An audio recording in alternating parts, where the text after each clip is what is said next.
Mama, yazi ndileqa phaa eNazareth. Kaloku ndine-briefing phaa yetenda man. Banee-offices ezinkulu phaa bafuna ziklinwe. Yayibona nto le? Loo nto leyo ke ngayithenda ebhadlileyo le. Yeah man. Yho, kawufana ucinga man. Uba ndinongongeza ke ngoku kulaa tenda le yasesibhedlele. Heyi, ndoda. Noko. U-2026 uyabuqala ngendlela entle. Awutsho wena? Man.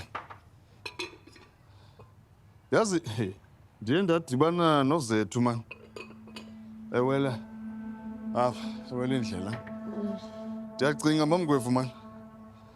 Funeka nje simbize man for a dinner noko. Idinara? Sawuthi siyenzela ntoni loo nto? Hayibo. Kaloku ube yi-girlfriend kalikamva njena. Nantso qha into ebeyiyo, girlfriend. Hayi noko man, ebe more than loo nto leyo tyhini. Ebe yifiance yakhe njena. Bemthanda nomthanda. Sikwazi kaloku umohlwaya ngenxa yokuba besebomini bakhe. Ndisibona isidingo saloo nto. Bendingafuni nobakhethe kwasemngcwabeni mna. Andizomema kwam mna hlathi. UZethu uzawudibana nomnye umfana ubeke ngobomi bakhe. Ngathi khange kwenzeke nto. Yho, delete ubona nje. Ngenwa nge-office hours nampa kwazole. Mama, bengicela ungincede ngelantsika. Uzokhupha inyama kwifriza ke yanga. Baside sifike mntanam. Upheke yaqala. Tata ufike wabethwa sisiciko sembiza izolo. Ndimkile. Oh, Mntanam, ndihamba nam ngoku pha. Ndawubona. Oh, madoda.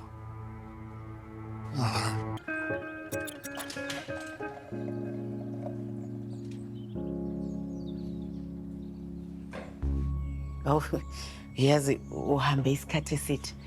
Bese ngithi ngifona lobo makhelwane bangisiza ukubheka.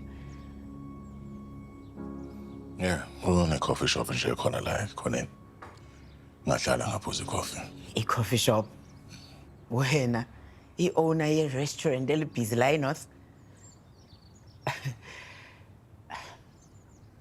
Mthiyane, yazi bengithi nje angibonke.